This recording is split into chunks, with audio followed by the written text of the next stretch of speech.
Muy buenas tardes, Ecuador. Muy buenas noches, Europa. Un saludo muy cordial a todas las personas que están conectadas con nosotros en cualquier parte del mundo. El enlace latinoamericano-europeo tiene el agrado de presentar al historiador Miguel Cantos Díaz. Mi nombre es Edmundo Albornoz y los saludo desde Estocolmo, Suecia. Sean todas y todos bienvenidos y bienvenidas. El historiador Miguel Cantos Díaz es miembro de la Junta Regional de Historiadores Bicentenario de Guayaquil. Es director del Instituto Cultural Nuestra América, ICNA, y es además dirigente del Partido Comunista del Ecuador. El tema de hoy lo titula La lucha por la unidad de la izquierda en el contexto electoral ecuatoriano. Enlace Latinoamericano Europeo le da la más cordial bienvenida a Miguel Cantos Díaz. Usted tiene la palabra, Miguel. ¿Qué tal? ¿Cómo están? Buenas tardes con todos y todas. Buenas tardes, buenos días, buenas noches. Alrededor del mundo, para mí es un honor, es un placer poder compartir algunas reflexiones conjuntamente con ustedes. Creo que es importante la gestión virtual, política y comunicacional que está generando el enlace europeo para tratar de generar otras formas también de análisis, de criticidad y principalmente de comunicación, difundir la visión y los entornos políticos que suceden en Latinoamérica y en el mundo. Bueno, para iniciar, me parece importante recapitular algunos elementos cuando nosotros hablamos acerca de la unidad de las izquierdas. Creo que es un momento importante en el contexto sociopolítico del país, ya que luego de varios años se ha generado un proceso importante de debate entre las izquierdas para ir construyendo un proceso de unidad, de una unidad política, de una unidad programática de cara a las próximas elecciones en el Ecuador en el 2025. Esto responde también a las condiciones políticas en que se enmarca nuestro Ecuador y Latinoamérica, frente a un proceso que se vino desarrollando del desarrollo de diferentes gobiernos progresistas en Latinoamérica a lo largo de las primeras décadas del siglo XXI. Hoy, en un retroceso político que es parte de esta corriente neoliberal que está azotando en el continente latinoamericano, Ecuador no es exento de la crisis estructural que se está viviendo en el continente y del retroceso de las fuerzas de izquierda y de las fuerzas progresistas. Creo que estos elementos de alguna u otra manera articulan la posibilidad de entender el conflicto político que vive el Ecuador dentro del contexto macro en Latinoamérica, dentro del contexto del papel de los gobiernos progresistas y de las fuerzas revolucionarias que han generado diversas condiciones y diversos procesos de movilización, no solamente desde el campo electoral, ojo, sino también desde la lucha social, desde la movilización popular, de las organizaciones sociales, de las organizaciones sindicales, de mujeres, LGBTI, movimientos indígenas. Es decir, todo este acumulado histórico hoy entra en un debate para enmarcarse frente al papel que se genera en nuestro país ante un gobierno actual que no ha cumplido las necesidades y las esperanzas del pueblo ecuatoriano en un país donde vivimos azotados por la violencia, por la criminalidad, por la delincuencia, en un país donde existe una implosión frente a las reivindicaciones de las políticas sociales que el país fue construyendo a lo largo de varios años, quebrado interiormente, que ya no responde a las necesidades y a los intereses y a los anhelos del pueblo ecuatoriano. Creo que a partir de estos elementos hay algunos importantes análisis que podemos recabar, pero también creo que es importante analizar el tema de lo histórico, ¿no? Porque cuando se habla de la unidad de las izquierdas, no es la primera vez, más aún cuando hoy respondemos también a un proceso histórico de tratar de unificar a las varias tendencias. Yo creo que también en este contexto hay que hablar del problema de la fragmentación. porque no solamente estamos hablando de un contexto de unidad de la fuerza de izquierda, sino también para hablar de la unidad hay que entender qué ha pasado en estos años frente a esa fragmentación de las izquierdas que no pueden entenderse y que hoy podemos analizar lo que no es solamente un problema de liderazgo o estrategia electoral, porque el papel de lo electoral es parte no es parte de un todo, sino de una rama, que significa la unificación de las izquierdas. Pero también hay que entender de que los conflictos que hoy se está viviendo con este contexto de unificar a las diversas fuerzas es parte y es un revés de clase que existen no solamente en el campo de lo social en nuestro país, sino también dentro de las propias fuerzas populares. Yo creo que hay que mencionar un poco, analizar el papel de la heterogeneidad de las clases subalternas que conforman las izquierdas, ¿no? Que están conformadas por el papel del movimiento obrero, la clase obrera, los trabajadores, los sectores campesinos de la costa y de la sierra en el Ecuador, los sectores de la pequeña burguesía, ¿no? De igual manera, el papel de otros sectores subalternizados, marginados dentro del contexto de lo político y social, como figuran los sectores, las organizaciones sociales, las organizaciones barriales, el movimiento LGBTI, el movimiento feminista, las fuerzas democráticas dentro del entorno intelectual, de la academia o cultural. Es decir, que todo este gran entorno entra en un diálogo y en una tensión para la construcción de esa unidad, una unidad sólida, ¿no? Y que obviamente también está determinado por el papel de los intereses materiales inmediatos. Intereses inmediatos en torno a conquistar el poder político electoral frente a un gobierno decadente, pero también frente a la posibilidad de generar un proceso cohesionado.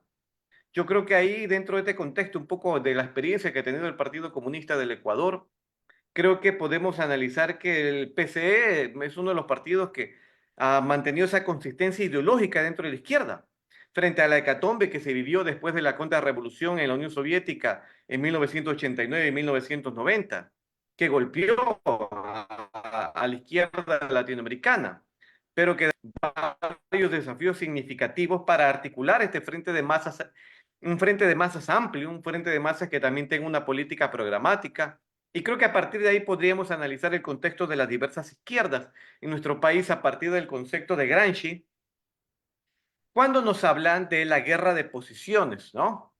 No solamente donde el Partido Comunista del Ecuador, sino las diversas fuerzas de izquierda en este contexto, donde pesa la influencia ideológica para generar un proceso de unidad, pero donde también hay que lidiar con una hegemonía cultural, una hegemonía política del bloque dominante que hoy responde a los sectores de la burguesía, de la élite bancaria y agroexportadora en el Ecuador. Creo que estos elementos nos pueden permitir entender esas dificultades que se generan también en el proceso. Y obviamente que también partimos a raíz de una experiencia histórica como fue la experiencia de UDP y del FADI a finales de la década del 70 y del 80, que podemos hoy analizarles que fueron los primeros o los principales intentos, no los primeros, sino los principales intentos de unificación de los sectores de las izquierdas. Creo que a partir de estos elementos y de las expresiones que generaron la UDP y el FADI en la década del 70 y el 80, se puede un poco analizar cuál es el papel hoy de ir construyendo esa hegemonía dentro del campo popular. Creo que en la actualidad, a pesar de que hay un diálogo entre los diversos sectores, también hay una falta de una estrategia a largo plazo. Estamos hablando de una unidad de los diversos sectores o de las tendencias de izquierda a partir de un caso coyuntural que es el proceso electoral. ¿Esto qué conlleva? Conlleva la conformación de un diálogo frente a las tensiones entre los diversos partidos, de cómo cada partido, cómo cada sector de las izquierdas analiza y entiende el proceso político electoral, pero también deja un poco de lado esta visión ideológica de cuál es el papel de las izquierdas que juegan dentro del campo de lo político, de lo coyuntural y de la construcción del poder popular. Creo que a partir de ahí podríamos decirlo de que hay una primera falla, de que no existe una estrategia a largo plazo, sino una estrategia coyuntural, que si bien es cierto, nos va a permitir entender y entendernos cuál es el propósito o el objetivo para las próximas elecciones, de cara a estas elecciones, pero deja a un lado también, creo que los objetivos a largo plazo en que las izquierdas deben de posicionar en un entorno de despolitización que existe en el país, un entorno de corrupción, un entorno donde la narcopolítica ha hecho tensión dentro de las estructuras sociales. ¿Cuál es la percepción del ciudadano? ¿Cuál es la percepción de los trabajadores, de los sectores del campo, de la ciudad? ¿Cuál es la percepción de la juventud? Yo creo que ahí existen estos espacios singulares que creo que tenemos que reflexionar. Hoy, en una sociedad ecuatoriana donde en el último proceso electoral, más del 50% de la población electoral es menor a 30 años.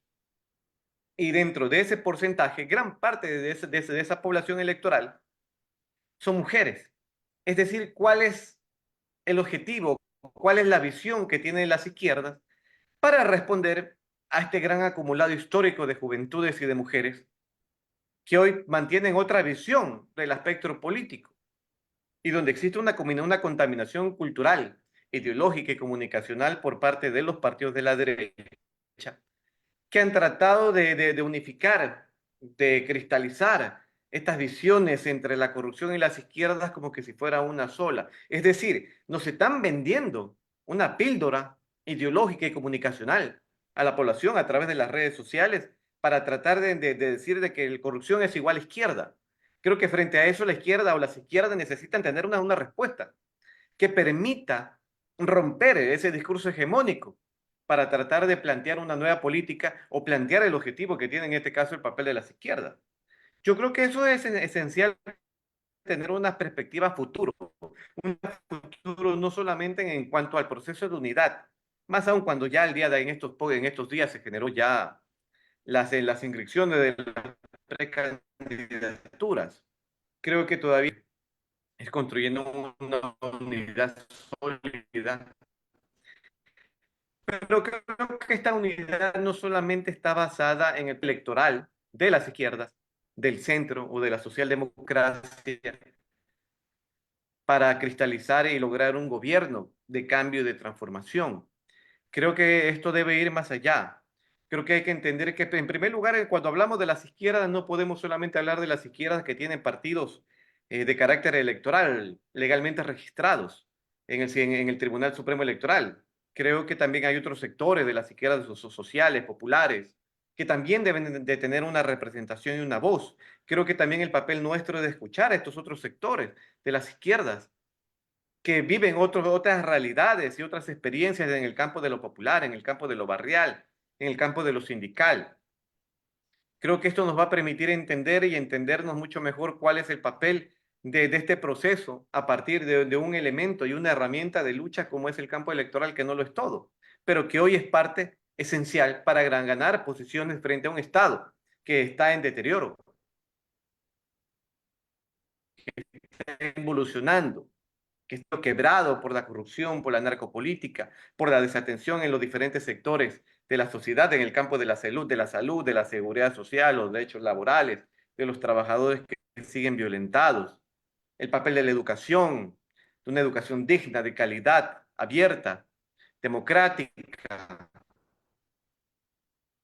Creo que estos elementos nos... sobre hablar de estas necesidades inmediatas en el campo del ¿cuál es la visión estructural que trae esta discusión? Cuando hablamos de la crisis social y política que está viviendo el país, el papel de la construcción de políticas públicas que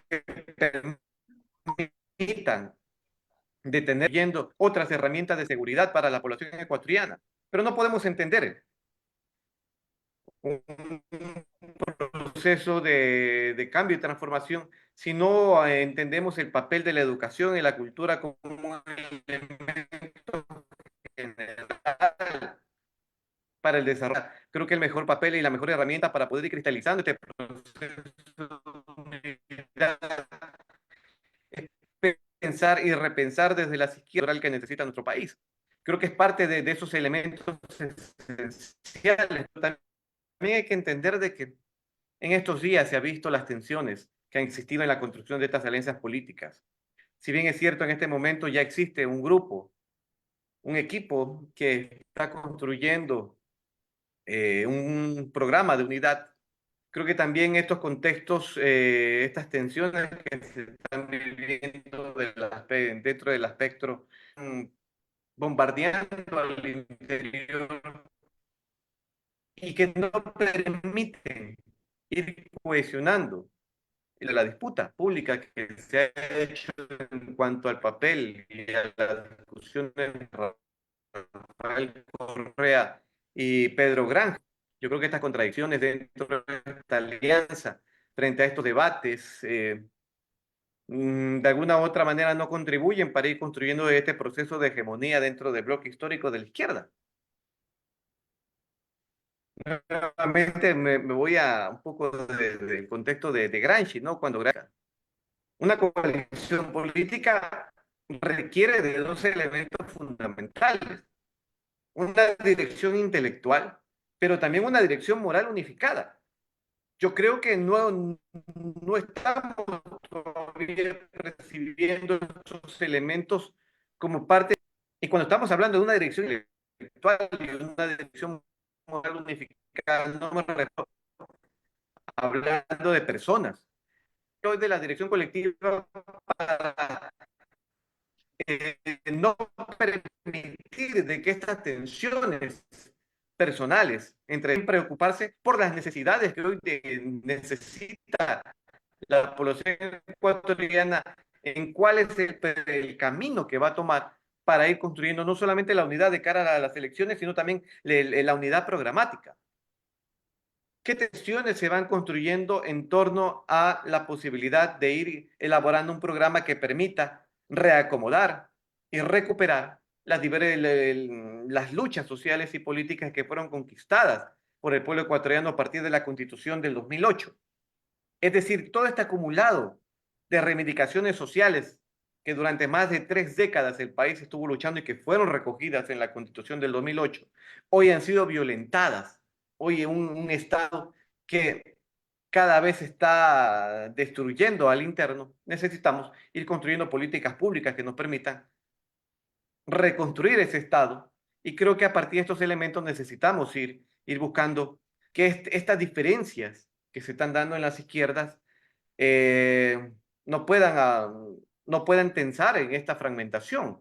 Creo que ahí el papel que tiene la Revolución Ciudadana y Pachacuti son esenciales, entendiendo de que siendo la Revolución Ciudadana el partido político electoral que tiene mayor fuerza dentro de las izquierdas y el centro, tiene un papel fundamental que es reconocible en torno a las próximas elecciones.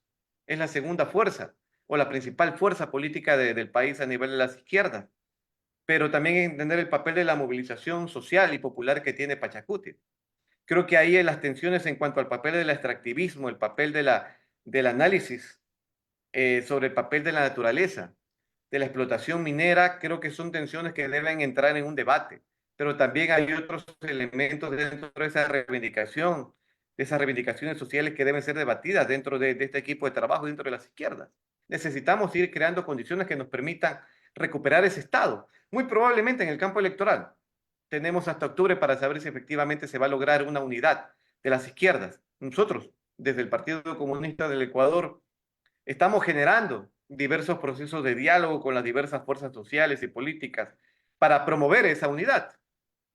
Creo que esa es la mayor aspiración de todas las fuerzas, pero también tenemos que tener en claro de que muy probablemente estas condiciones no se puedan generar y a partir de ahí tenemos que ir buscando la posibilidad de ir conquistando el poder popular a través del próximo proceso electoral, pero también enfrentarnos y buscar las condiciones políticas frente a un gobierno neoliberal que nuevamente se pueda reelegir o que otro de los sectores del neoliberalismo pueda tratar de llegar a la presidencia. Miren que no es una cosa inédita, ¿no? Pero se está haciendo costumbre, como decimos los ecuatorianos más coloquialmente. La cantidad de candidaturas para la presidencia que en este momento se están generando, más de 15 candidaturas.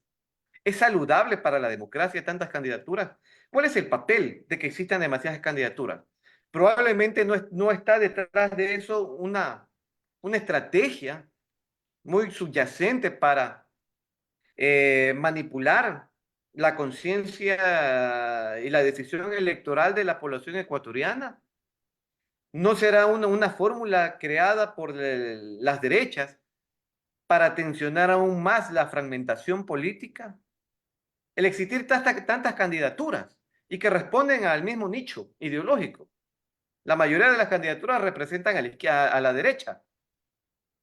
Y es prácticamente los partidos tradicionales de la derecha, como el Partido Social Cristiano y otras tendencias, que es como que han generado y han construido representantes del mismo partido dentro de otras tiendas políticas para participar. Es como que los diversos cuadros del Partido Social Cristiano hoy están postulando para la misma candidatura, pero desde otras tiendas políticas. ¿No es probablemente una forma para disuadir y dividir a la sociedad ecuatoriana? Es una estrategia que siempre ha sido utilizada dentro de lo político, tratar de dividir aún más cada vez el panorama electoral, tensionar este panorama para que la población ecuatoriana tenga otra visión de cómo ir a votar. Yo creo que estos elementos hay que analizarlos porque de alguna manera la derecha está creando sus condiciones para ir empujando este juego. Y este juego no solamente pasa por la reelección del actual presidente, pasa también en cómo las otras fuerzas de la derecha están ayudando para que esa reelección se dé creando más candidaturas. Yo creo que es un tema que hay que analizarlo muy seriamente. Tal vez a veces se lo ve como de una simpleza, ¿no? El hecho de que existan demasiadas candidaturas. Pero la existencia de esas demasiadas candidaturas también responde a una estrategia de la oligarquía, una estrategia de la élite para ir dividiendo, principalmente para las nuevas generaciones. Vale recordar, para ir concluyendo, que en las elecciones del 2025 hay un nuevo porcentaje de población electoral. El voto facultativo. Jóvenes de 16 a 18 años que se van a inaugurar en el proceso electoral de este año. ¿Hacia dónde va enfocado la estrategia del neoliberalismo, de la derecha, para conquistar esos espacios? Y cuando estamos hablando de unidad de las izquierdas, ¿qué estamos haciendo para permitir que estas nuevas generaciones que van a entrar a través del voto facultativo a tomar una posición de carácter electoral? ¿Qué están haciendo las izquierdas para llegar a ese público?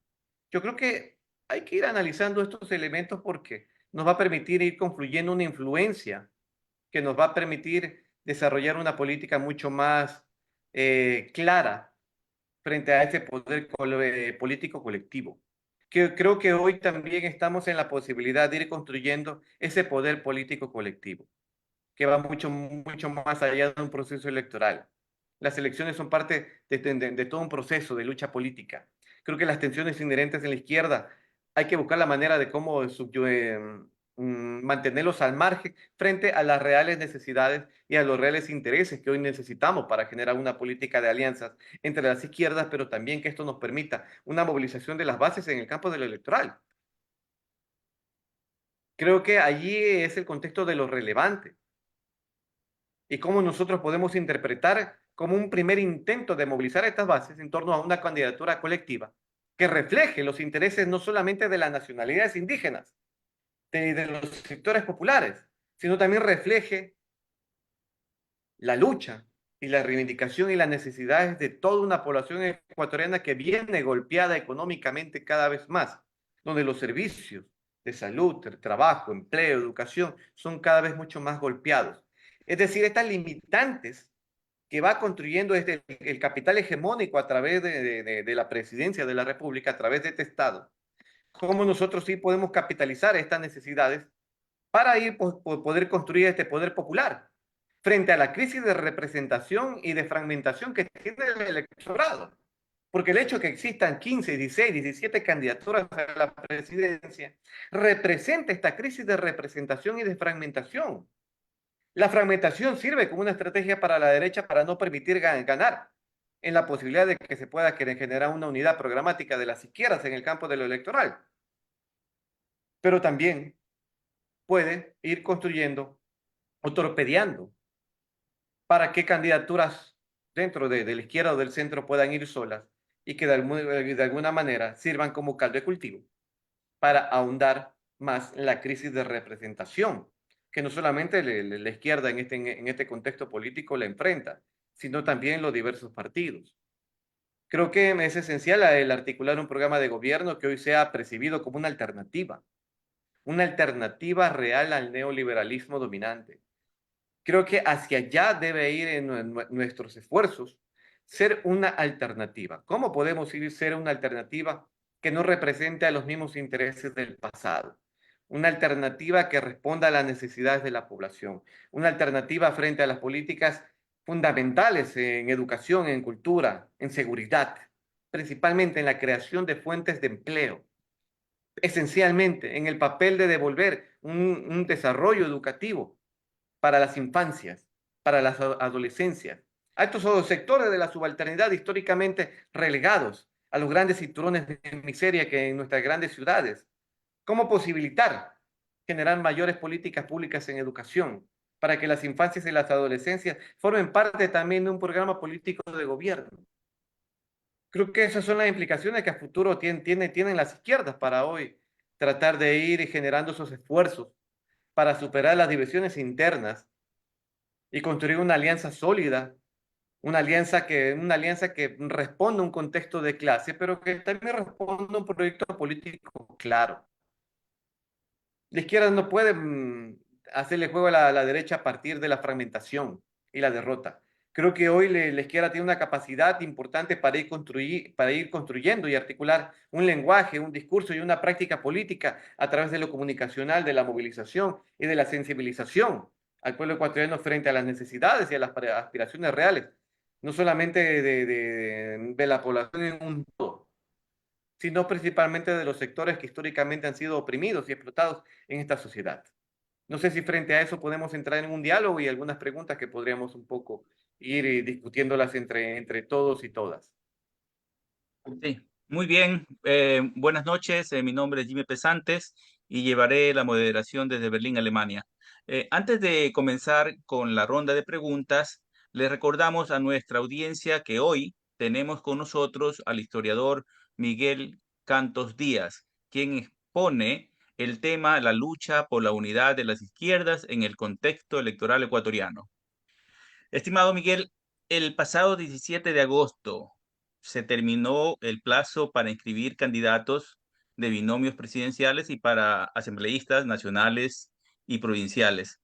Al mismo tiempo, se abrió el plazo hasta el 31 de agosto para la conformación de alianzas políticas entre los movimientos y partidos políticos inscritos.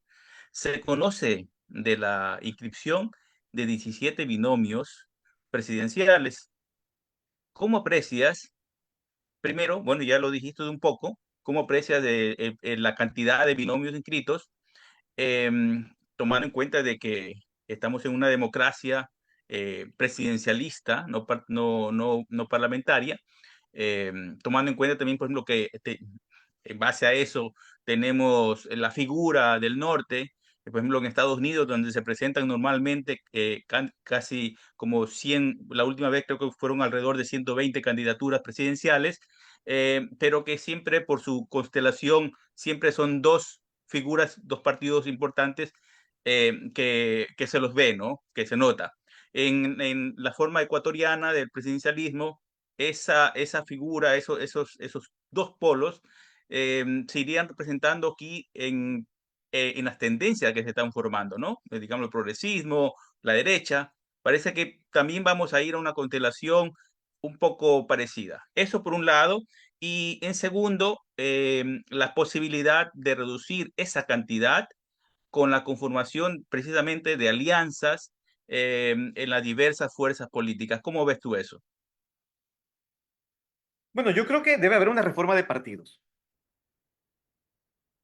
Creo que la ley de partidos, a través del Código de la Democracia, permite la creación de partidos políticos nacionales, partidos políticos y movimientos provinciales, cantonales, parroquiales, como parte de esa aspiración de que todos tengan la posibilidad de elegir y ser elegidos.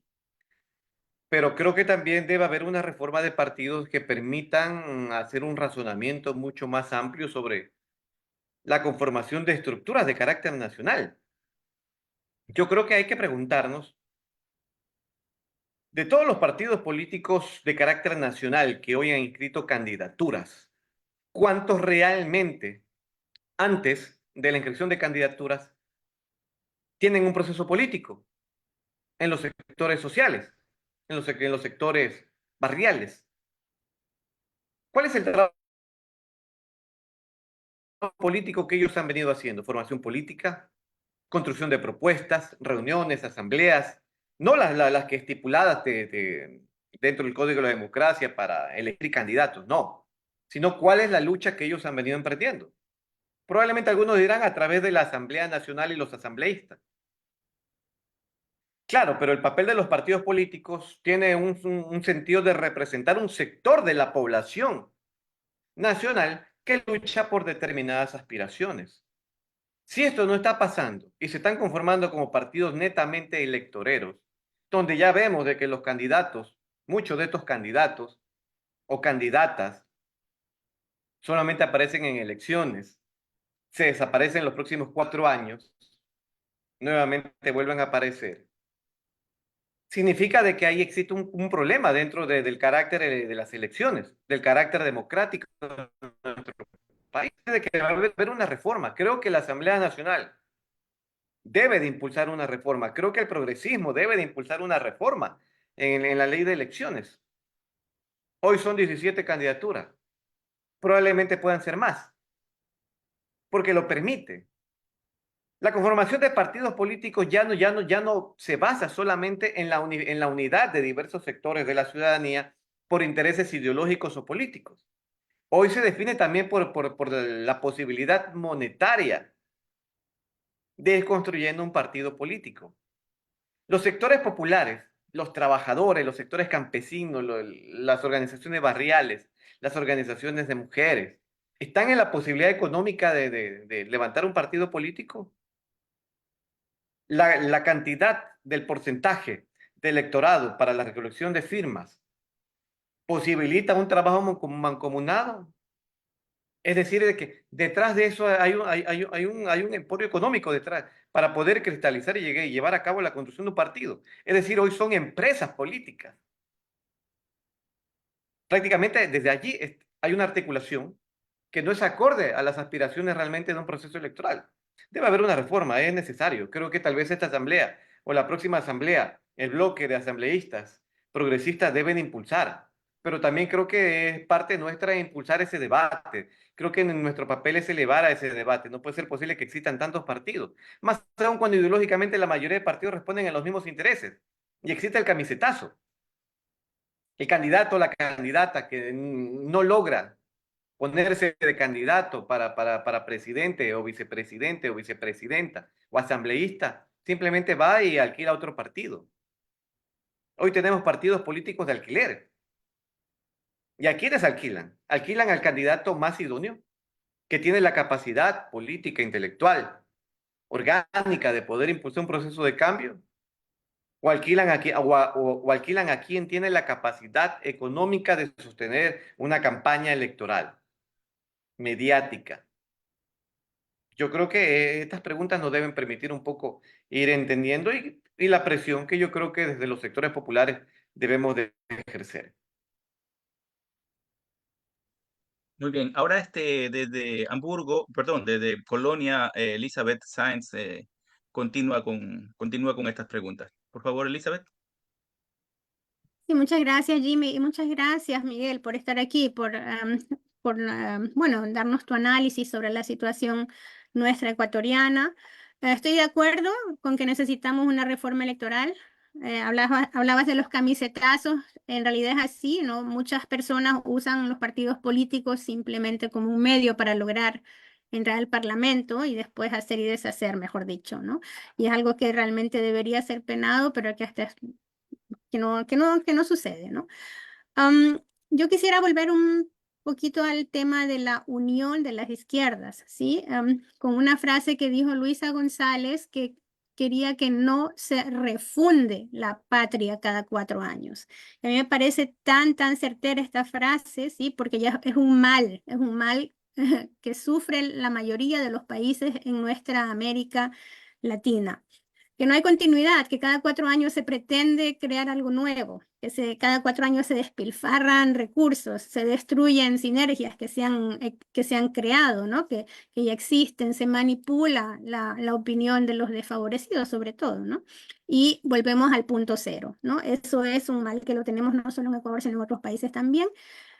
Sin embargo, si bien yo saludo estos esfuerzos que hay desde las diferentes izquierdas y los movimientos progresistas para unirse, Miguel, ¿realmente consideras que esto de la unidad sea factible cuando sabemos que tenemos una sociedad bastante inmadura en términos democráticos y, como dijiste, bien fragmentada políticamente, ¿sí?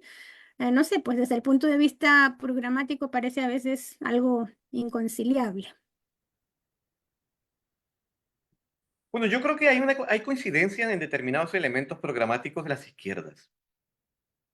No se puede negar de que la reivindicación a determinados derechos de conquista popular en el campo laboral lo viene impulsando Pachacuti, como de igual manera el Partido Comunista del Ecuador, como otras fuerzas políticas. El cambio de la estructura económica hacia una estructura más equilibrada, equitativa, igualitaria, que es parte del caballo de batalla de RC, creo que también los otros sectores, como el PC, el mismo Pachacuti y otras fuerzas, de igual manera lo impulsan. Creo que hay condiciones en base a estas coincidencias políticas, a estas plataformas, para ir construyendo. Pero creo que también se necesita un mayor diálogo en torno a las izquierdas sobre el papel de las aspiraciones. ¿Qué aspira la izquierda, ya hablando en colectivo?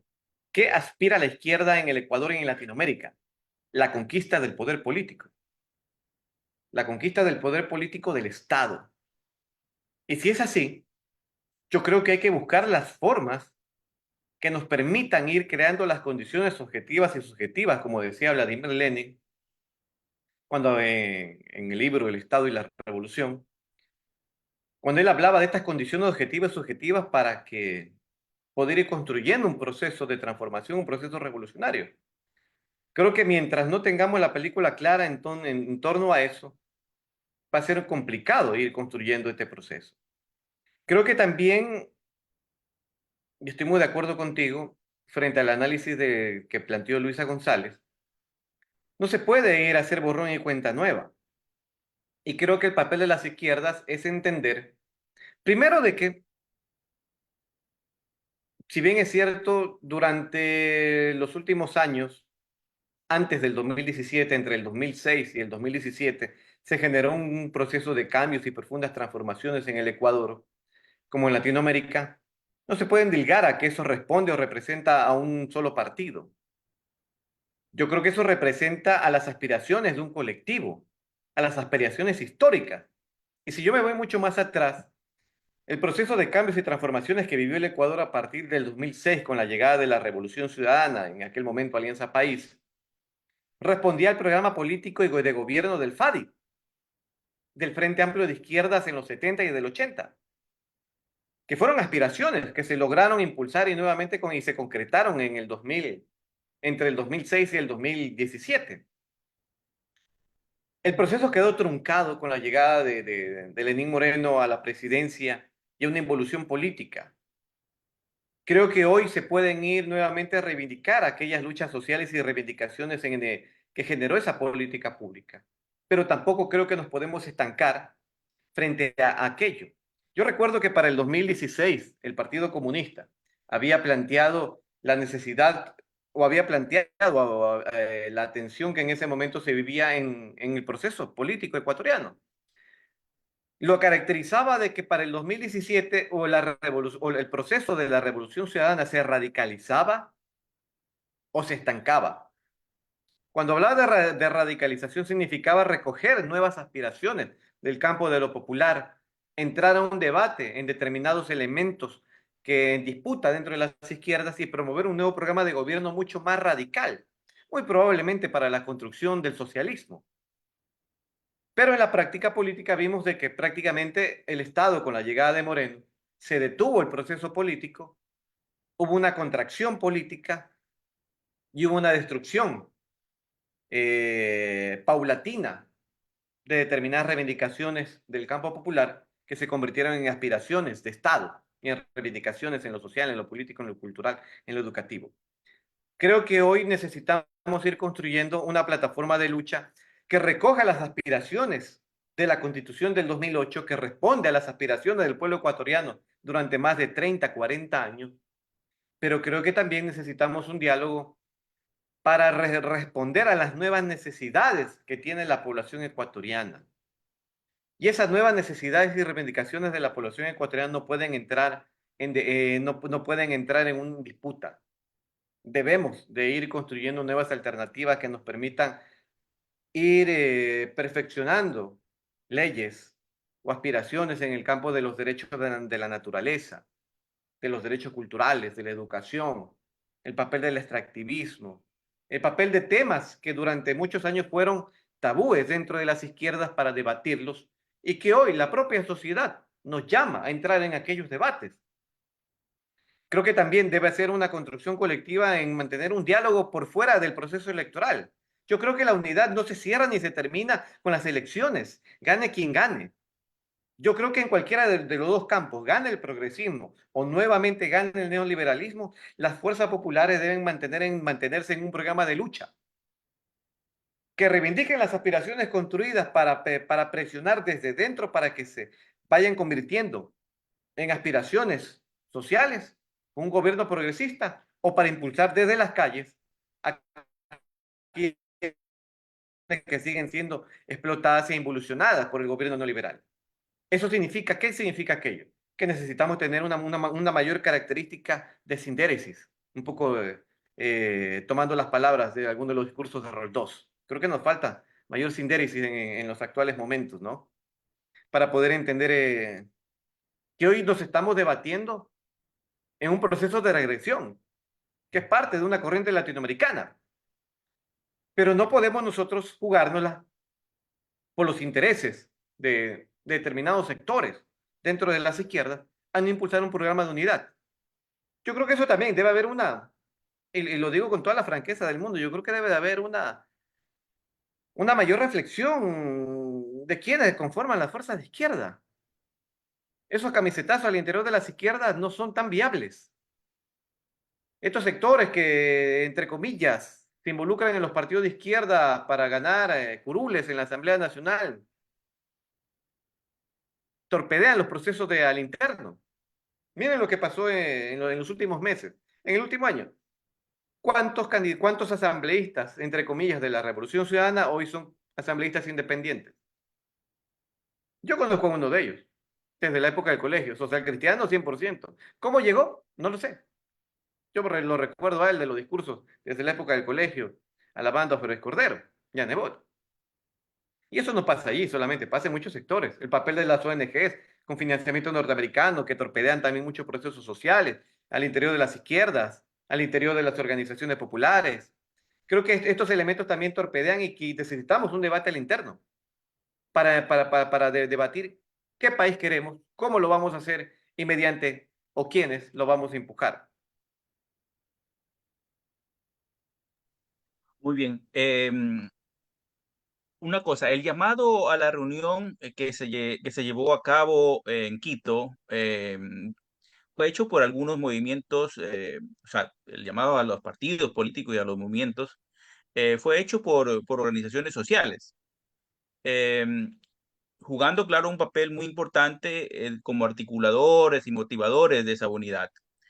¿Cómo ves el papel de estas organizaciones sociales que han logrado hacer que se sienten a conversar movimientos y partidos políticos que a veces, y lo hemos visto en los últimos días, tienen sus conflictos, a veces muchas de las veces personales, ¿no? Aquello puede presentar, o sea, esos partidos son los que pueden presentar candidaturas, ¿no? Pero estos movimientos políticos, estos movimientos sociales, no pueden presentar candidaturas. ¿Cómo se integran ellos en este proceso? ¿Cómo lo ves tú? ¿Qué papel pueden jugado ya un papel importante, pero ¿qué papel pueden seguir jugando? Bueno, me parece un primer ejercicio y un primer intento de unificar la tendencia desde el campo electoral, desde el campo de los partidos con registro electoral.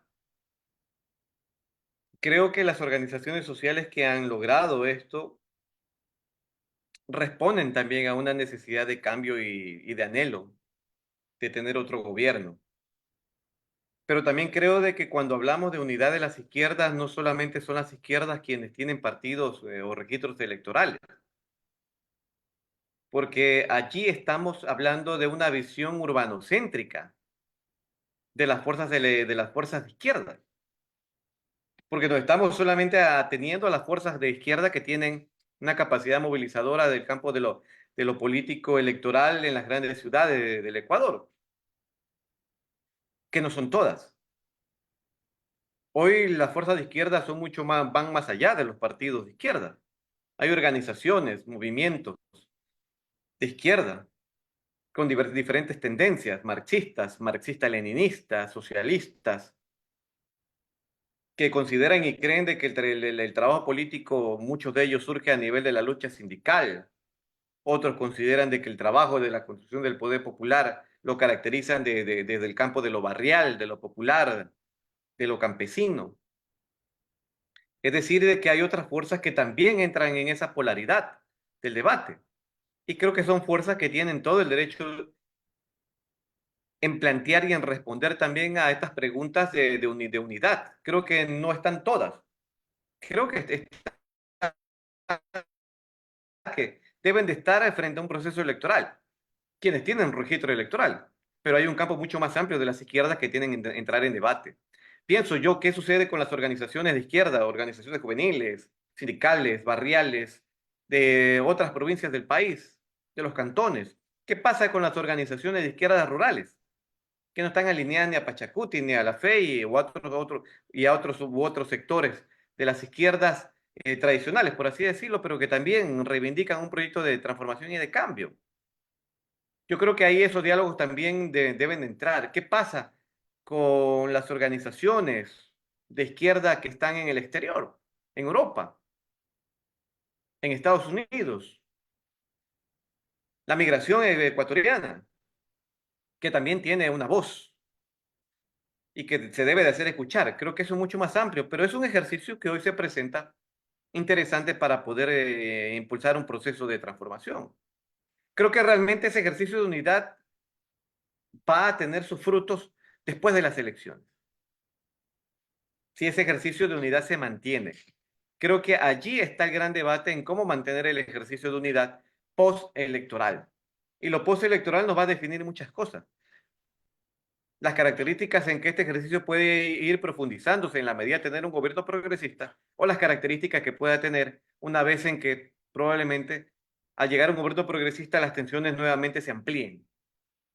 Creo que también es un desafío para un gobierno progresista, no solamente en entrar en confrontación con las izquierdas, cosa que sucedió entre el 2008 y el 2016, 17. No podemos negar de que también se generó un proceso de división de las organizaciones de izquierda, de los movimientos sindicales, aunadas tal vez por el conflicto de lo electoral o por la cooptación de muchos de los dirigentes o dirigentes a los cargos públicos, que debilitó en el seno de las organizaciones sociales para impulsar un proceso de radicalización en aquellos momentos. Creo que son heridas que aún no se han sanado en las izquierdas. Y creo que también debe de allí de debatirse y analizarse, porque todas las fuerzas son esenciales cuando queremos hablar de un proceso de cambio, pero entender de que necesitamos un trabajo colectivo, una izquierda colectiva, que en la medida de que vaya desarrollándose el proceso político, busque canales y alternativas de cómo mediar, pero también de cómo impulsar aquel proyecto. Creo que también está en ese debate en torno a cuál es el proyecto de país que queremos. Un proyecto tal vez reformista, un proyecto de carácter revolucionario. Creo que allí es donde más se genera la tensión. Un proyecto que solamente pueda generar determinadas reformas sociales hasta determinado tiempo, o un proyecto revolucionario que vaya mucho más allá. Si hablamos de ir más allá, ¿cómo los construimos? qué alternativas, qué políticas públicas, con quiénes, qué ejercicio democrático de participación nos va a permitir más allá del campo del electoral para cohesionar y evitar de que se cosifique la tensión existente para dinamitar un proceso electoral, un proceso de cambio. A la larga, quienes triunfan ahí es el neoliberalismo y la derecha que utiliza esas tensiones para a su favor.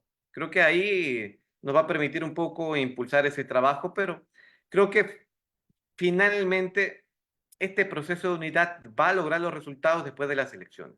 Yo creo que ahí lo vamos a ver. Ahora desde Suecia, por favor, Edmundo Albornoz, tu micrófono. Sí, buenas noches, buenas. Gracias, Miguel, por tu ponencia. La verdad es que te siento un poco derrotado ya. El- Esto de las izquierdas, la lucha de la izquierda, digamos, para la unidad de la izquierda, eh, da a pensar de que si, ¿por dónde iba mi pregunta? Estaba pensando de que si las izquierdas no se unen, digamos, no vamos a conseguir el poder político, pero a la vez, digamos, no sabemos a qué llamamos izquierda, qué llamamos progresismo, qué es lo que se van a unir.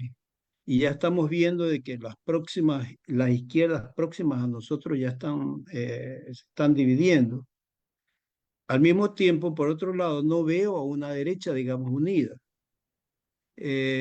No sabemos si toda la derecha está apoyando, digamos, a Noboa y por dónde va la cosa, digamos, no sé si se puede ver en este momento, digamos, una presentación, una pantalla de por dónde se está. Es difícil, no entiendo, pero ¿para dónde va la cosa? ¿Qué posibilidades tenemos, lo que nos llamamos la izquierda y el progresismo, de, de llegar allá, a la toma del poder político, digamos, en ese proceso que estás presentando vos ahora? Bueno, yo creo Eh, que en el caso de las derechas, yo creo que la derecha en este momento está en un proceso de mutación. ¿Por qué considero aquello? Los grandes cacicazgos de la derecha, los Nebot, Febres Cordero, Noboa, hoy ya no forman parte del debate de lo político. Hay una nueva generación de la oligarquía que busca construir su poder a partir de otros intereses. Creo que también la derecha, hoy podemos hablar de una derecha continental o internacional. Recordemos hace poco tiempo que estuvieron representantes de Vox en el Ecuador. Hay mucha diferencia entre la derecha actual con la derecha de la década del 80, del 90 y del 2000. Era una derecha mucho más nacional, no nacionalista, sino mucho más nacional, más cohesionada al interno del país, más interiorizada en su poder y en su discurso. Pero hoy existe una derecha continental y una derecha mundial que está buscando la forma de cómo unificar los discursos, las plataformas y los intereses. Lo que sucede en Latinoamérica responde a aquello. Así como las izquierdas y el progresismo se unificó para generar un proceso de transformación en Latinoamérica a raíz de la llegada de Chávez en Venezuela, la derecha también ha buscado los medios a través de Vox en España actualmente. Es decir, hoy existen satélites del neoliberalismo radicados ya no solamente en Estados Unidos o a través de las embajadas norteamericanas, sino a través de otro tipo de representaciones políticas neofascistas, pero de igual manera que responden a un entorno económico internacional, globalizado. Creo que eso está llevando a que se genere también una tensión al interior de las izquierdas de una nueva generación que está buscando otras formas de cohesionarse. El ejemplo son las candidaturas. ¿Cómo poder entender de que cuando ya no existe el gran cacique al interior del Partido Social Cristiano y hoy termina siendo una figura netamente ideológica o moral dentro de la lógica neoliberal como lo es Nebot, muchos de aquellos que supuestamente en algún momento iban a ser los sucesores, hoy están divididos en otros partidos? Es decir, que hay una crisis de representación dentro de las derechas. Pero la diferencia es que las derechas, a pesar de la crisis de representación que tienen ya al momento de lo político, tienen la posibilidad de unificar, porque a la larga tienen los mismos intereses macroeconómicos para tratar de manipular las decisiones económicas del país y unificar. Pero no creo de que sea más bien un entorno desalentador. Yo más bien veo todo lo contrario. Creo que hoy se generan aquellas condiciones subjetivas para poder iniciar un proceso de lucha. Un proceso de lucha que ya tuvimos la experiencia en el 2019 y en el 2021, con las movilizaciones que se dieron a nivel nacional en contra del gobierno de Moreno y en contra del gobierno de Lazo. Creo que hoy existen nuevos escenarios para poder impulsar un proceso de movilización y de lucha, pero creo que hoy se generan las mejores condiciones para entrar a ese debate tan necesario que necesitamos y yo creo que queremos. Creo que también debe ser importante y que la izquierda debe tener una mayor fuerza ideológica, no solamente al interno, debe haber mayores procesos de formación. Creo que al interno también debemos de definir qué entendemos por izquierda, qué entendemos por derecha.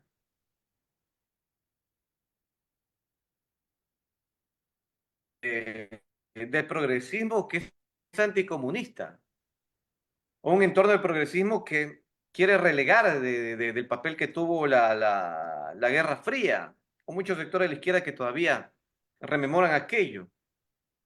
Creo que las lecciones del pasado nos permiten entender el papel que hoy la izquierda debe vivir en el presente. Creo que la izquierda en el presente debe tener una capacidad de movilización a nivel de lo ideológico, pero también debe tener una capacidad comunicacional. Esta capacidad comunicacional no puede ser arrebatada por la derecha. Debe la izquierda ir construyendo canales de comunicación alternativa, popular, barrial, canales de formación política que nos permitan definir un sur, definir los objetivos de las diversas tendencias. Y esas tendencias también deben definir objetivos comunes en cuanto a una plataforma de lucha.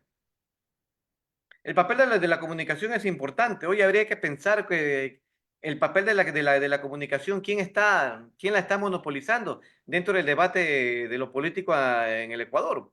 ¿Es la derecha o la izquierda? ¿Qué está haciendo la izquierda para tratar de posicionarse frente al discurso neoliberal, de unificar la corrupción, lo narco y la izquierda en un solo saco? No solamente está en desmentir o desvivirnos por determinado o cual dirigente o dirigenta. Creo que está en la formación y en el debate de lo popular, de la construcción de ese poder popular. Creo que hoy es una alternativa importante y yo creo que ahí estamos aunando esfuerzos todos y todas, desde los diversos campos. Creo que en la medida de esta lucha va a ir madurando tal vez la posición política en que nos permita adecuarnos a un nuevo escenario, pero este nuevo escenario también tiene que significar aprender del pasado, reconocernos las diferencias y comenzar a luchar unificadamente a pesar de la diversidad en que somos las izquierdas dentro de las tendencias filosóficas, desde el anarquismo hasta el marxismo-leninismo. Creo que también debe haber un respeto. No estoy de acuerdo con lo que sucedió hace poco entre Granja y Correa. Para que haya una discusión deben haber dos. Creo que uno de los dos cometió el gran error de discutir públicamente. ¿Tendrá un objetivo comunicacional? A veces también lo pienso del tema del marketing. ¿Qué tanto favorece? ¿Esa discusión pública favorece para seguir unificando o favorece para dividirnos? Y si aquello se da, ¿debemos hacer caso a aquello o debemos ir construyendo un propio rumbo que nos permita unificar las diversas tendencias de la izquierda contra un solo objetivo, que es la destrucción de nuestro país por el neoliberalismo? Una última pregunta quizás desde Hamburgo. Marta, por favor. Marta Armijos, tu micrófono. Muchísimas gracias, Miguel, por estar aquí con nosotros, dándonos tan importantes criterios sobre la unión de las izquierdas y sobre la situación, nuestra situación, la situación de la izquierda en nuestro país. Mi pregunta, pero antes que mi pregunta, esa tendencia de la que usted ha hablado, que la derecha realmente ya no es esa derecha en el Ecuador. Esa tendencia no la tenemos en todo el mundo, que ya esa derecha prácticamente se va desvaneciendo y lo que vamos teniendo es una ultraderecha, los libertarios que prácticamente hacen uso del odio, de todo lo negativo que puede haber, pero lo encubren bajo una sábana que la llaman la libertad, porque para ellos todo es la libertad, mintiendo realmente. Y en el Ecuador tenemos el tema de que estos libertarios realmente ni siquiera, tenemos ahí un señor Tillería, por ejemplo, de candidato, y él no esconde que él es un seguidor de Milei, habla realmente de la filosofía que tiene, filosofía de Milei, y prácticamente dice que va a reformar, que va a ser un nuevo Ecuador. Ese es el tema, el nuevo Ecuador también. Y ellos prácticamente demonizan la izquierda, llegando al pueblo ecuatoriano, llegando a los prácticamente dominados, al pueblo empobrecido, al pueblo que se desangra, lo llenan de odio. A mí me extraña escuchar a tanta gente que antes era correísta, digamos, o que antes se decía progresista, de izquierda, que digan, ah, no, no. Entonces, toda esa manipulación de la prensa hegemónica, pero no solamente de la prensa hegemónica, sino también de los políticos, ha llegado tanto a pervertir, digamos, la política en nuestro país, que es un trabajo titánico el que tiene que hacer realmente la izquierda. Y allí mi pregunta va también, quizás en esto un poquito o corto, por ejemplo, cómo dicen, Isa es el incendiario. ¿Cómo se puede unir la izquierda? Bueno, ahí vemos lo que quiere hacer la izquierda ahora, la izquierda de los correístas o de los socialistas y la izquierda de Pachacuti, etcétera, etcétera. Bueno, sabemos de la fragmentación dentro de los partidos, porque no es que, no solamente los partidos, sino también de las agrupaciones sociales.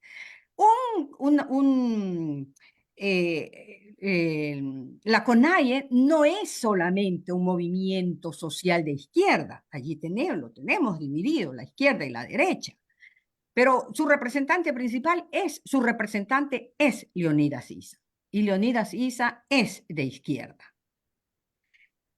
Pero ellos demonizan todo eso, a eso quería regresar, demonizan a Luisa González, demonizan a todo lo que sea de la izquierda. Ahora, usted bien nos ha dicho, bueno, realmente tenemos que trabajar no solamente ahora que en esta fase electoral, no solamente esta unión con tal de conseguir prácticamente el primer objetivo, que sería recuperar el poder, pero el poder no se lo va a tener si es que no hay esa unión todo el tiempo, porque seríamos muy débiles. Tendríamos que tener el apoyo de todo eso, de los partidos de izquierda prácticamente, para podernos mantener en el poder, cualquiera que sea el nombre, la persona que logre esto desde la izquierda. Y para no ser tan largo, disculpe que me haya extendido tanto, pero mi pregunta a largo plazo, ese largo plazo del que habla usted. ¿Cómo construimos partidos sólidos de izquierda si también a nosotros nos faltan prácticamente esos medios, porque yo escuchaba el otro día, no se puede hacer esta reunión porque nos faltan los medios para poder contratar, qué sé yo, un Zoom. Entonces yo digo, ¿cómo hacemos? ¿Cómo hacemos? Bueno, Gracias. yo creo que... No, muchas gracias a usted. Realmente me parece muy interesante, Marta, lo que usted menciona. De atrás para adelante, yo creo que lo primero que es fundamental para cohesionar a nuestras organizaciones es el papel de la educación, la formación política, la construcción de ese ciudadano de transformación. El hombre nuevo lo llamaba el Che Guevara. Hoy podríamos decir no solamente el hombre nuevo, sino la mujer nueva. Pero ese hombre nuevo y esa mujer nueva significa un ciudadano con nuevas ideas, ideas de cambio, de transformación. Y esas ideas las tenemos que ir construyendo colectivamente a partir de la educación, del trabajo social, del trabajo barrial, del trabajo sindical. Creo que también hay que entender la diversidad hoy de la lucha. Entender de que el papel de este proletariado ya no solamente responde a los trabajadores sindicalizados de las fábricas, sino responde también el ama de casa, como trabajadora del hogar, el estudiante sin empleo, el trabajador de su chacra que al no tener la capacidad económica para ir en su terreno tiene que emigrar hacia las grandes ciudades y entrar en un problema de legitimación identitario y cultural. Aquellas mujeres que son víctimas de la violencia machista y del patriarcado que tienen que buscar formas de luchar y reconocer su dignidad. Creo que estos otros sectores, los zapatistas ya hablaban, ¿no? En los 90, de estos otros sectores subalternos que también forman parte de un proyecto político. Creo que allí está la constante que debemos de seguir. Creo que de eso entra constante también está el papel de la comunicación. Hoy no podemos negar la transformación revolucionaria que tiene la comunicación en el mundo.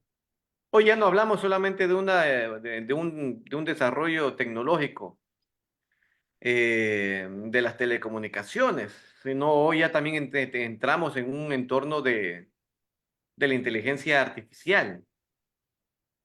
¿Cómo la izquierda analiza el papel de la inteligencia artificial en el contexto de lo político y de lo macroeconómico?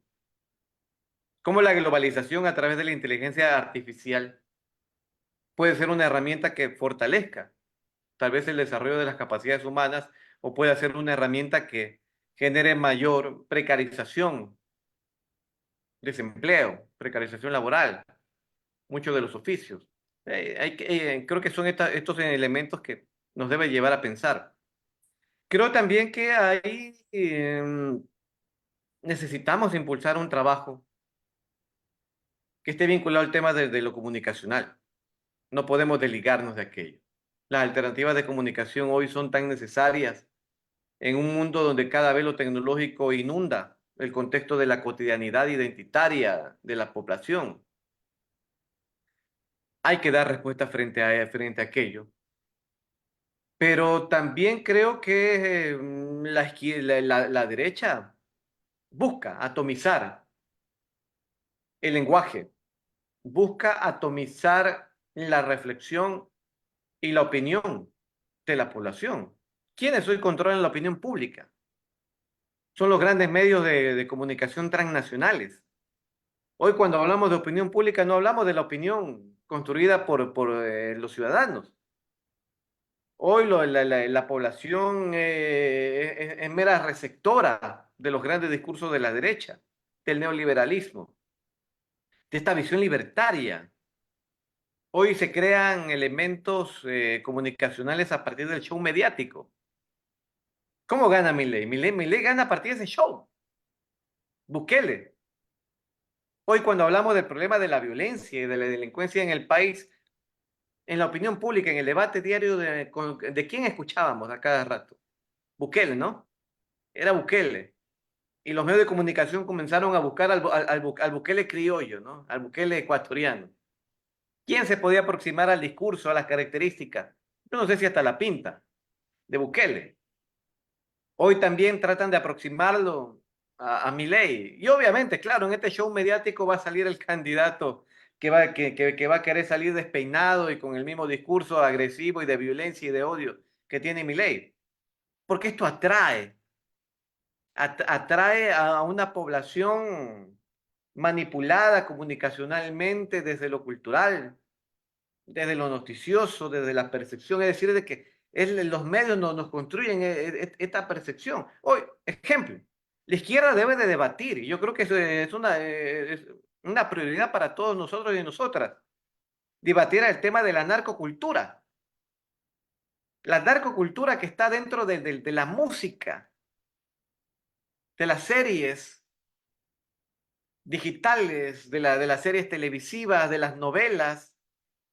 ¿Por qué no discutimos de aquello? ¿Cómo la narcocultura va creando todo una relación identitaria de los aspectos de triunfo, de esperanza o de banalidades dentro de la niñez y dentro de las adolescencias? Las mafias, ¿a quién están captando más? ¿No son a los niños y a los adolescentes? ¿Qué están ellos percibiendo alrededor del mundo a través de una pantalla, de un celular, de una laptop, de un televisor? Son herramientas que de alguna manera están manipulando.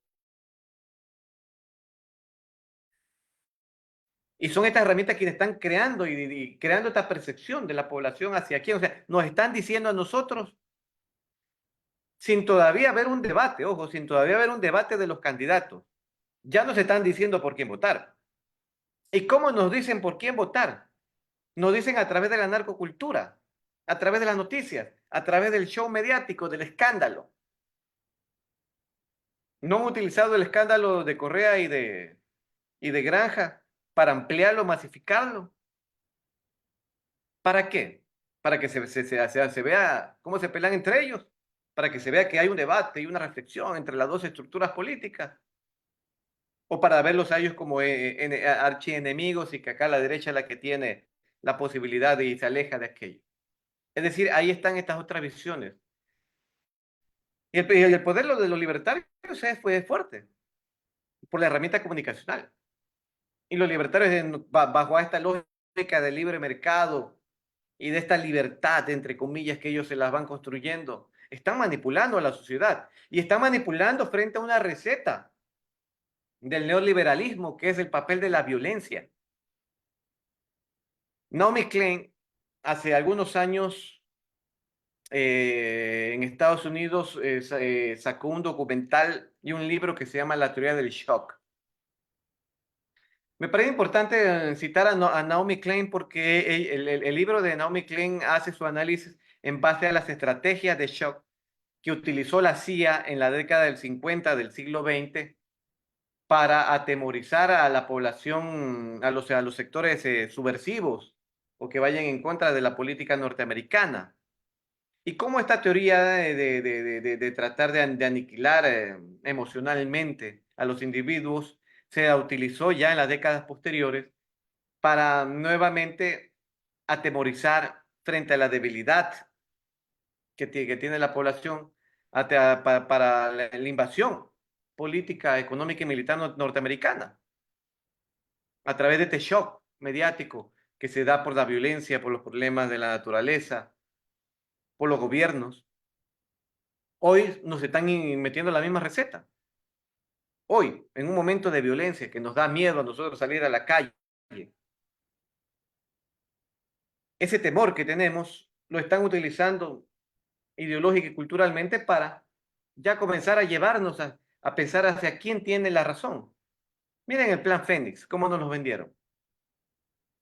Nadie en la calle, o la mayoría, vemos que en realidad tiene un cambio. La violencia no para, las muertes se mantienen. Pero hay un sector de la población que sigue defendiendo. Los medios de comunicación lo masifican, lo amplifican.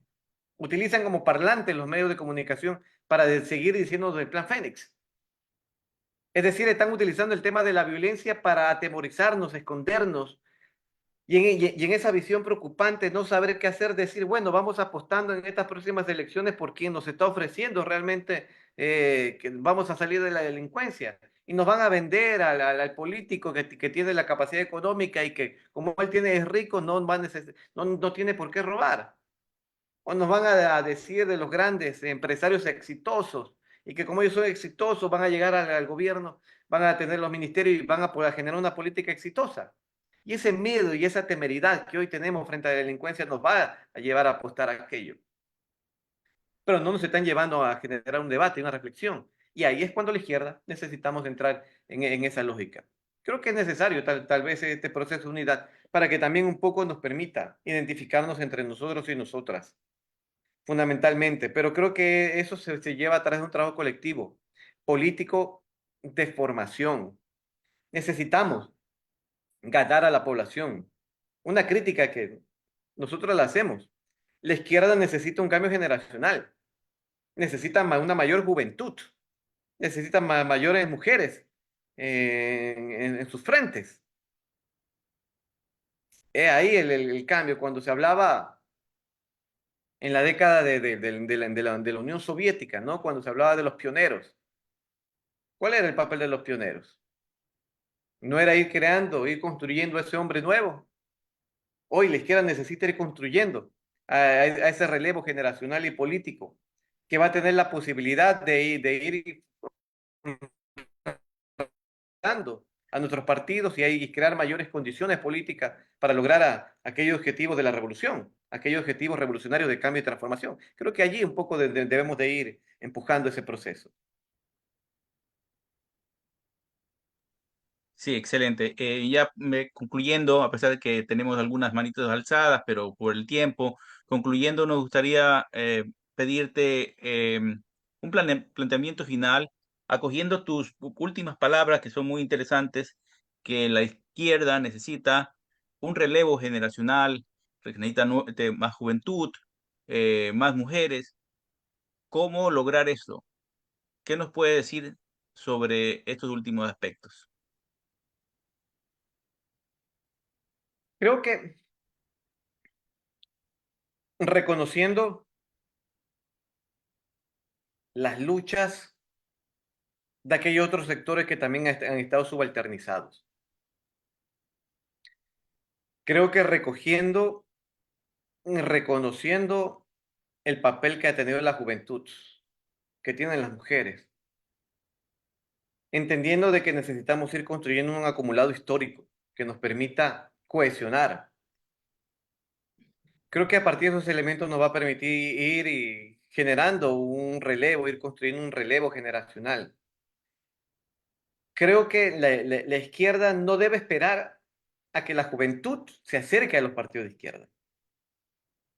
Creo que debe ser todo lo contrario. Es la izquierda que debe de acercarse a los intereses y los anhelos de la juventud. A veces, bueno, nosotros escuchamos, ¿y por qué la FEWE ya no sale a las calles? ¿Por qué ya los estudiantes no están, ya subieron la gasolina? Hace 40 años, hace 20 años, ya estaban la gente en las calles. Habría que preguntarnos por qué no pasa eso. ¿Qué pasa en la psiquis de la juventud y de la adolescencia? ¿Qué pasa que la izquierda no da ese chip con ellos? Muy probablemente porque tal vez nuestras aspiraciones, o como decimos las aspiraciones, no les llegan a ellos. Creo que allí es un desafío. Es un desafío que tiene que generarse.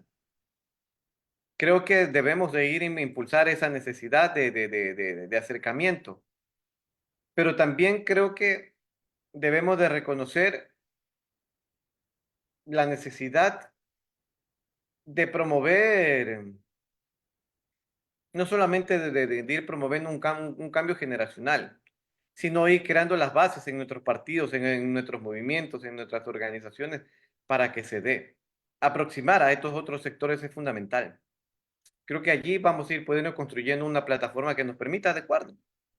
Muchos de nosotros, creo que todos y todas llegamos a la lucha desde la adolescencia en nuestros colegios. Otros tuvieron otros procesos. Creo que el papel de entender estos otros procesos que también se dan. Hay formas de lucha revolucionaria que se da en los sectores campesinos, en los sectores indígenas. El reconocimiento y la lucha por la identidad es fundamental.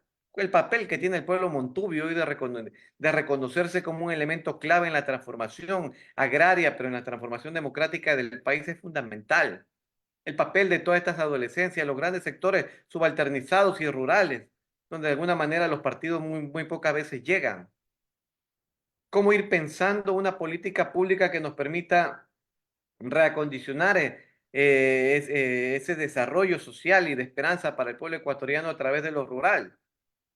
Cuando hablamos de una reforma agraria nos centramos en el tema de lo económico, pero una reforma agraria necesita también generar un mayor proceso de transformación y de financiamiento en educación y en salud para la niñez y la adolescencia, que se va forjando en los grandes campos de las provincias de nuestro país.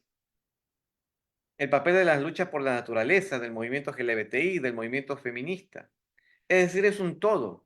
No significa, no significa crear luchas alejadas de los ideales revolucionarios, sino más significa unificar y cohesionar gran parte de estas luchas para impulsar una lucha unificada por la recuperación del pueblo ecuatoriano. Creo que a partir de esos elementos nos va a poder tocar. Y creo que también otra herramienta esencial es entender el papel de lo cultural. La derecha gana la niñez y la adolescencia a partir de lo cultural. Y a partir de lo cultural debemos de tener la fortaleza y creo que la perspicacia y la creatividad de cómo ganar a los jóvenes frente a esa competición en desigual que tenemos. La derecha tiene el capital económico para poder invertir. La izquierda tiene la capacidad intelectual para poder ser creativa. Creo que esa creatividad nos tiene que llevar a luchar y ganar esos espacios que hoy de alguna manera están siendo arrastrados. Ese concepto de lo libertario, de esa libertad financiera, económica, que lleva a que muchos de estos adolescentes de precarias condiciones económicas, de los barrios subalternizados, al no tener posibilidades de una mejor educación, de una mejor casa, de una mejor vivienda, de un mejor espacio de recreación, y que está envuelto en esa libertad financiera, muy probablemente los lleva a utilizar la violencia y lo delictivo para lograr conquistar esos anhelos y esas esperanzas que lo vemos a diario a través de una pantalla. ¿Cómo creativamente la izquierda puede lograr empujar aquellos procesos? Creo que allí está el papel creativo y como dice Carla, dentro del chat se necesitan metodologías para poder generar esa unidad. Yo creo que esa metodología la tenemos que ir construyendo. Creo que este espacio es fundamental para ir construyendo esa metodología, pero debemos de volver a mirar hacia atrás, hacia nuestros inicios para poder ver la posibilidad de ir construyendo esa unidad, principalmente con estas nuevas generaciones. A la larga, la lucha que estamos construyendo no es solamente para nosotros, es para quienes vienen después de nosotros. Creo que esa experiencia nos va a permitir proyectarnos hacia un futuro. Muchísimas gracias. Agradecemos a nuestro invitado, el historiador Miguel Cantos Díaz, por compartir su tiempo y sus perspectivas. También agradecemos al equipo y la generosidad de nuestros voluntarios y a la audiencia presente en este conversatorio. El Enlace Latinoamericano Europeo, es un proyecto de migrantes ecuatorianos que también tiene sus colaboradores en Ecuador y en Europa. Nuestra meta es construir juntos un espacio de integración y unión en los aspectos culturales, sociales y políticos de manera participativa y consensuada. Los invitamos a seguirnos en nuestras redes sociales y formar parte de nuestra agrupación a través de nuestras actividades. Hasta la próxima. Muchísimas gracias por estar con nosotros. Adiós.